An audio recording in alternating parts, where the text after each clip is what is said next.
Okay, now let's see this question. This question came in GATE 2016 for 2 marks. Let Q denote a queue containing 16 numbers and S be a empty stack. Head Q returns the element at the head of the queue without removing it from Q. Similarly, top S returns the element at the top of the S without removing it from S. Okay, so basically this head and top, they are just peak operations. It means they just watch the elements and return it without modifying the heap or stack respectively. Now an algorithm is given, this algorithm, and we have to find out the maximum possible number of iterations of the while loop in this algorithm. And this algorithm runs on, initially a queue is given which is having 16 numbers and S is empty. So there is a queue which is having some numbers and there is a stack which is initially empty, and this queue is having some numbers. So rather than having 16 numbers, just try to understand the algorithm with a different example. Let's say 1 2 3, these three elements are there, and we try to understand that what this algorithm does on this queue and this stack. So initially queue has some elements and S is empty, so we are starting with this structure. Okay, so what happens that while queue is not empty, so till the time there is any element in the queue, we keep on operating on the loop. And what we do that when we go inside the while loop, then we check whether stack is empty or not. If stack is empty, then we stack is empty or this. So initially the stack is empty, so simply this condition will be satisfied, so we don't need to check this. We'll come back to this later. So if S is empty, then we are doing this, and if this or this, both the conditions are not true, then we are going to do something like this. Okay, so when we will execute the algorithm, it will become much more clearer. So firstly, let's start by this operation that let's check that okay, this is Q and this is S and S is empty. So this operation has to be done where we dequeue the element, which means the front element will be removed and that is stored in X, and then we are putting that X in the stack. So basically what we are doing, that we are removing this one and putting it here. That is what we are doing. Next, we are seeing in the next iteration, we are seeing that S is empty. No, S is not empty, it is having an element. Then we are going to this condition, top of S and head of Q we are comparing. So the front in the queue and the top of the stack we are comparing. So if top of S is less than head of Q, here top of S is 1, head of Q is 2. If this is true, which is true in this case because 1 is less than or equal to 2, then we are again doing this operation. So again we are dequeuing it and putting it here. In the same fashion, again we will see that this is not empty and this top of S2 is less than or equal to 3. Then again we are, so in this case we are saying that this portion of the algorithm is not executed. Okay, no problem. Let's try to understand with a different example. So what is happening that here, since we have taken 1 2 3, which is a increasing sequence, then what is happening is that every time this condition is getting satisfied, so even if the stack is not empty, we are always going to this part of the if statement. If we want to go to the else part, then we need to ensure that okay, at some point this condition has to be not valid.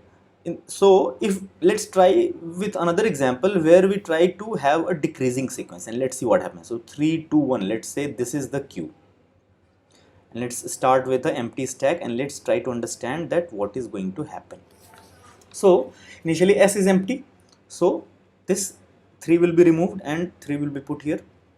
Next, top of S is less than or equal to head Q, but here 3 is not less than or equal to 2, it is bigger, right? So this statement is now not valid and we have to go to the else part.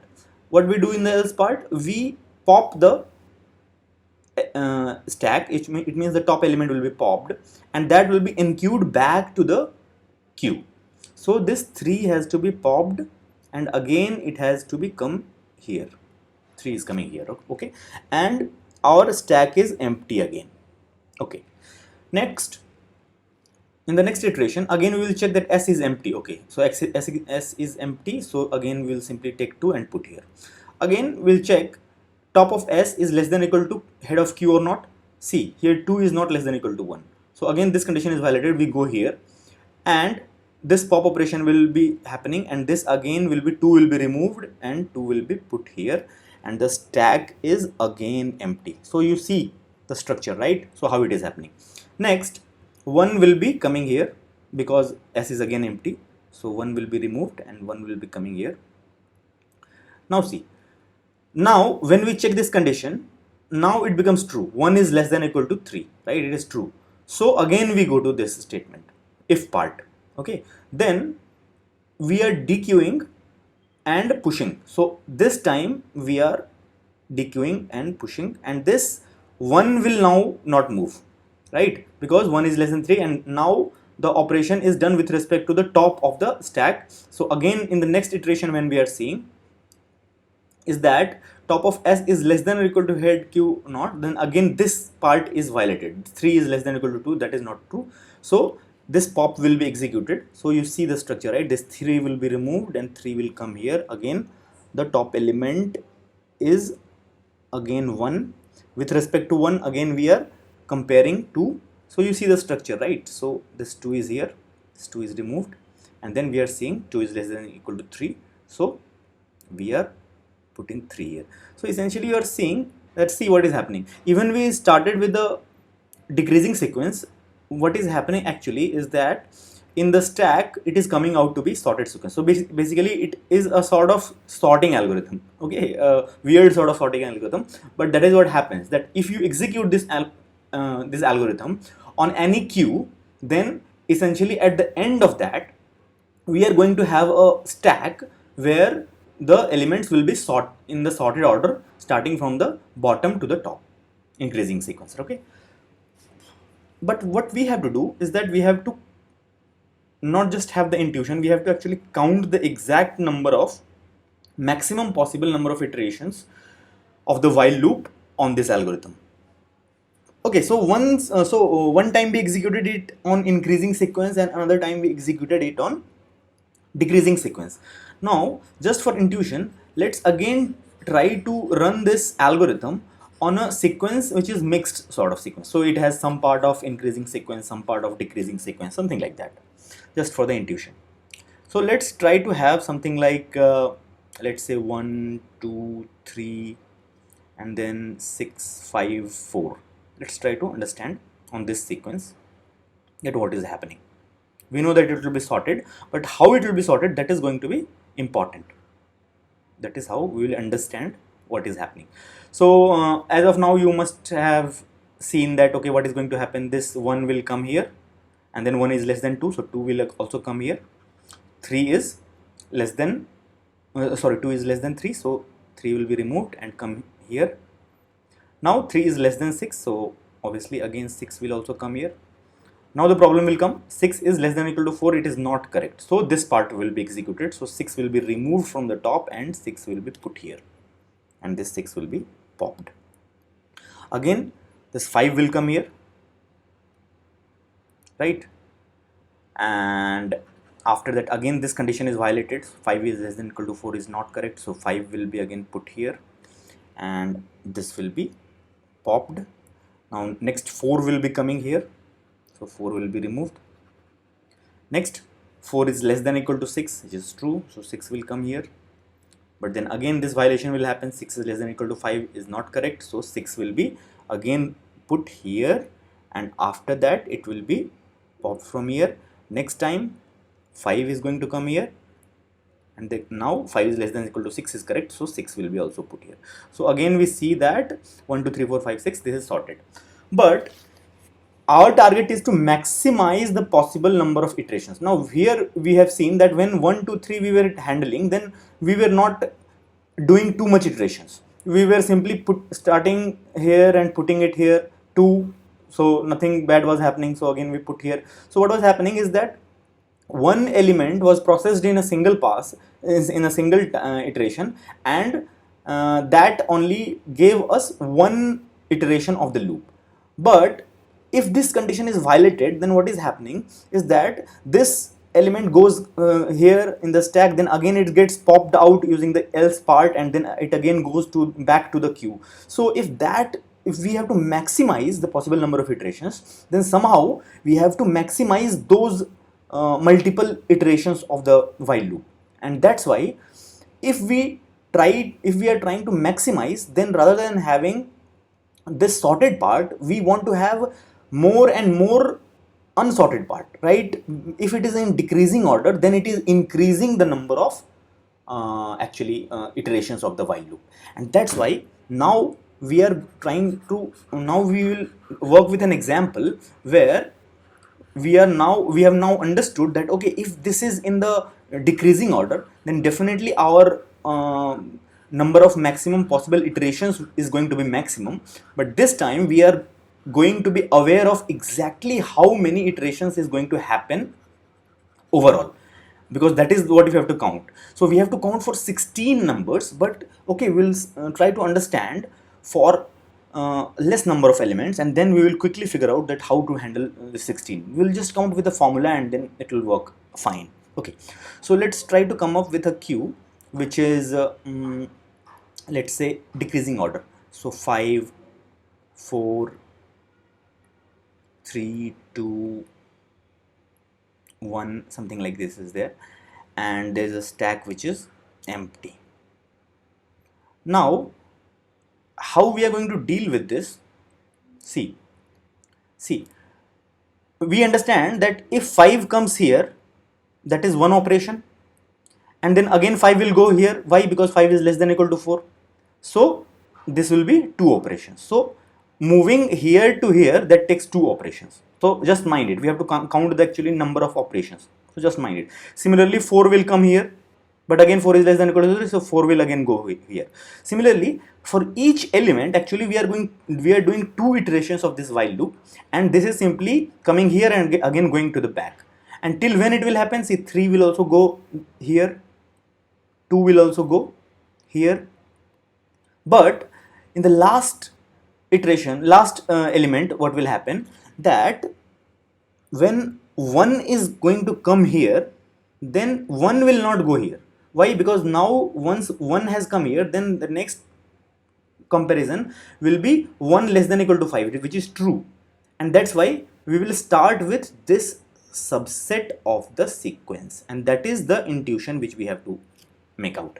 So what is happening is that if n elements are there, then all the n minus 1 times we are doing n minus 1 two operations for each of the n minus 1 elements, but for the last element we are doing one operation only. So overall for n elements, basically we are doing 2n minus 1 operations. This is the intuition, just you have to understand how this is happening. So we have understood that here 5 elements were there, so basically 4 into 2, 8 in 8 iterations, all this 5 4 3 2 came here, 8, and 1 came only once, so only one iteration of the while loop happened, and that's why it is 9. So 2 into 5 minus 1, which is 9. Okay, but again this operation has to be done for the rest of the elements, and rest of the elements we have to keep on doing that again and again. So if we write it in terms of Tn, so Tn is basically going to be 2n minus 1 plus T of, again we have to do this for the rest of the elements, Tn minus 1, right? Okay, so now we have come up with a formula. So again this will form in, so 2 into n minus 1 minus 1, that is how the structure is going to be, which can be written in terms of a formula, something like we can write it like 2k minus 1 sigma operation. Now we have to see that okay, it will start at n, then it will n minus 1. Now let's see that what happens if only 2 elements are there. So let's say only in the end, let's say 5 and 4 are there, then what is going to happen? This 5 will come here. So these are two elements. See, now n is 2. So we are trying to understand what is the terminating condition. That's why we are trying to analyze that what happens at n is equal to 2 and what happens at n is equal to 1. That's why we are trying to whether this formula fits or not. This formula 2k minus 1, which we came up with, whether this formula fits or not, that we are trying to understand. See, 5 will come here, one operation. 5 will again go back, two operations. Now 4 will come here, so three operations. So from 2 to 1, 3 operations is done. So when we put n is equal to 2, then 2 into 2, 4 minus 1, 3, which is correct. Okay. And similarly, for one element, we simply put, like 4 is less than or equal to 5, we simply have one operation. So 5 is directly put here. So for one element, we are doing one operation. When we put n is equal to 1, then what happens?